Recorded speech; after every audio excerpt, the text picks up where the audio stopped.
और मोहतरमा, मैं आपको एक बात यहां पर ऐवान को बताना चाहूंगा कि जब हमने संविधान को बनाया था, जब बन रहा था संविधान, और उस वक्त में इस वक्त में कितनी गिरावट हो गई है, जहनी तौर पर, अखलाकी तौर पर, तहजीबी तौर पर, दिमागी तौर पर, नफ्सियाती तौर पर। जब संविधान का प्रियम्बल बन रहा था अक्टूबर 17, 1949 को मैडम, तो उस वक्त के.एम. पाठक रुकन थे कॉन्स्टिट्यूंट असेंबली के। उन्होंने कहा था कि प्रियम्बल की शुरुआत भगवान के नाम से होगी या खुदा के नाम से होगी। आपको जानकर हैरत होगी कि राजेंद्र प्रसाद साहब ने जाकर कहा कि नहीं, संविधान की शुरुआत भगवान या खुदा के नाम से नहीं हो सकती। वोटिंग हुई, वोटिंग में के.एम. कामत साहब हार गए। जब संविधान का प्रियम्बल लिखा जा रहा था तो उसको भगवान खुदा के नाम से ही लिखा गया। अब वो ऊंचाई और ये पस्ती देखिए आप कि एक कानून ऐसा बनाया जा रहा है जो मजहब की बुनियाद पर बनाया जा रहा है। मुझे शिकवा इस बात का नहीं है, गम इस बात का नहीं है कि आपने मुसलमान को नहीं रखा। मुझे गम इस बात का है, आप मत लीजिए किसी पाकिस्तान से मुसलमान को, अफगानिस्तान से, मुझे उससे कोई मतलब ही नहीं है। मेरे बुजुर्गों ने जिना के पैगाम को ठुकराया। हमने मौलाना अबुल कलाम आजाद के उस जुमले को यकीन किया कि इस्लाम का इस मुल्क से 1000 साल का ताल्लुक और हिंदुइज्म का 4000 साल का ताल्लुक है। मुझे गम इस बात का है कि इस हुकूमत को, जिसने संविधान पर ओत लिया, आज इस्लाम से, मुसलमानों से इतनी नफरत क्यों? आखिर क्या है? हम इंसान हैं, इस मुल्क के बाइज्जत शहरी हैं। आखिर इस नफरत का, इस डिस्क्रिमिनेशन की वजह क्या है आप में? आप मत लीजिए किसी को। मैडम, मैं ये क्यों कह रहा हूं, बता रहा हूं। आप, मैं जानना चाहूंगा होम मिनिस्टर साहब से कि इस बिल को एनआरसी के नजर से देखने की जरूरत है।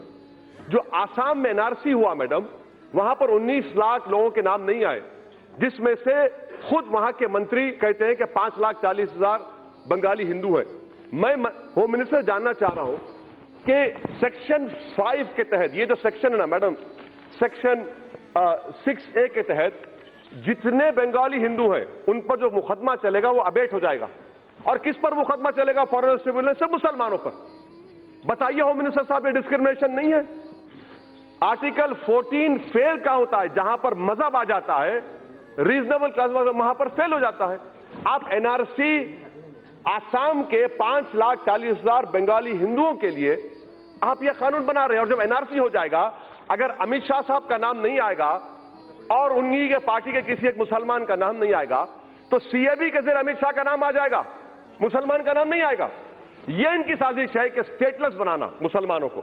और मैडम, मैं इसकी मजम्मत करता हूं। हमारा हाल आप यह करके रख दी है कि तूफान में, किश्ती में, तासुबियत की, फिरका परस्ती के एक तूफान में बगैर मल्लाह के हमको किश्ती में डालकर छोड़कर साहिल पर बैठकर सब तमाशा देख रहे हैं। मगर याद रखो, ये तमाशा देखने वालों, ये कश्ती साहिल को पहुंचेगी और इंशाअल्लाह ताला हम कश्ती जलाकर जमहूरी अंदाज में अपने हक को हासिल करेंगे।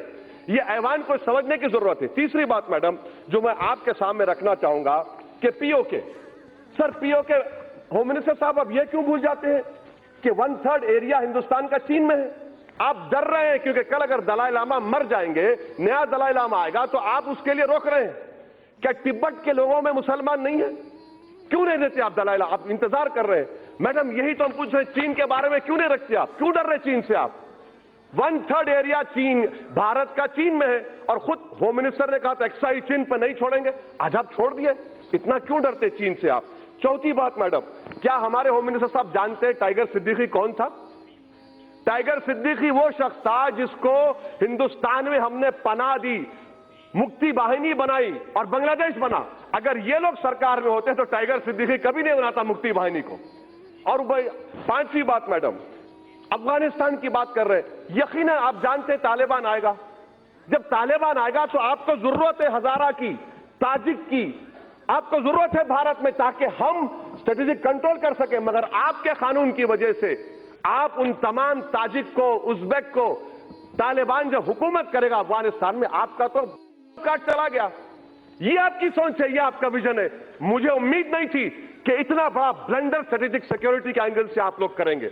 अफगानिस्तान में सिख है, मैं जानता हूं। तालिबान के जमाने में होम मिनिस्टर साहब जानते हैं कि करेंसी का पूरा मामला सिखों के पास था, आज भी उन्हीं के पास है।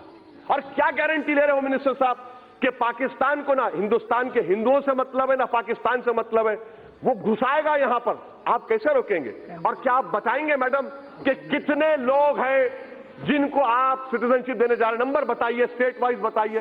करोड़ों कह रहे हैं मैडम।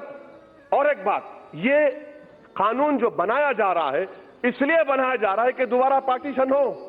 ये कानून तो हिटलर के उस कानून से ही बदतर है, उस कानून से ही बदतर है।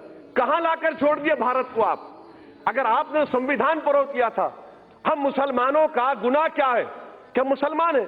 मुझे पाकिस्तान से मत लीजिए, अफगानिस्तान से मत लीजिए, मगर इस्लाम के ताल्लुक से, मुसलमानों के ताल्लुक से इस ऐवान को सोचना पड़ेगा। आप जो मैसेज दे रहे हैं, आपकी वजह से पॉलिटिकल मार्जिनेशन हो गया मुसलमानों का।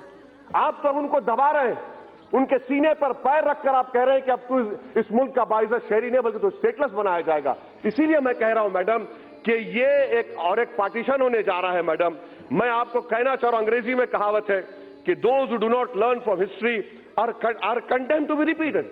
श्रीलंका के 10 लाख तमिलियंस मद्रास में, तमिलनाडु में है, हिंदू नहीं है क्या? खत्म करो। नेपाल में मधेसी नहीं, हिंदू नहीं है, बताइए। अच्छा मैडम, ये होम मिनिस्टर साहब बता दीजिए कि म्यांमार में काचिन, अरहकान, अरे चंद साल तक ऑल इंडिया रेडियो पर काचिन का रेडियो सर्विस चलता था। ये चिन लोग क्रिश्चियन है म्यांमार के। आप इंतजार कर रहे हैं, क्या इंतजार कर रहे हैं? कौन सा स्ट्रेटेजी आपकी? हर एतबार से फेलियर साबित होगा मैडम। इसीलिए मैं इस बिल की मुखालिफत करता हूं। ये हिंदुस्तान के संविधान के खिलाफ है और ये उन लोगों की तौहीन है जिन्होंने इस मुल्क को आजाद करवाया था। सन 57 की जंग आजादी हो या 1910 में। महात्मा गांधी कैसे महात्मा बने मालूम मैडम? उन्होंने साउथ अफ्रीका के नेशनल रजिस्टर कार्ड को फाड़ दिया था, जला दिया था। इसीलिए जब महात्मा ने फाड़ा, मैं इस बिल को फाड़ता हूं। ये हिंदुस्तान को तोड़ने की कोशिश कर रहा है।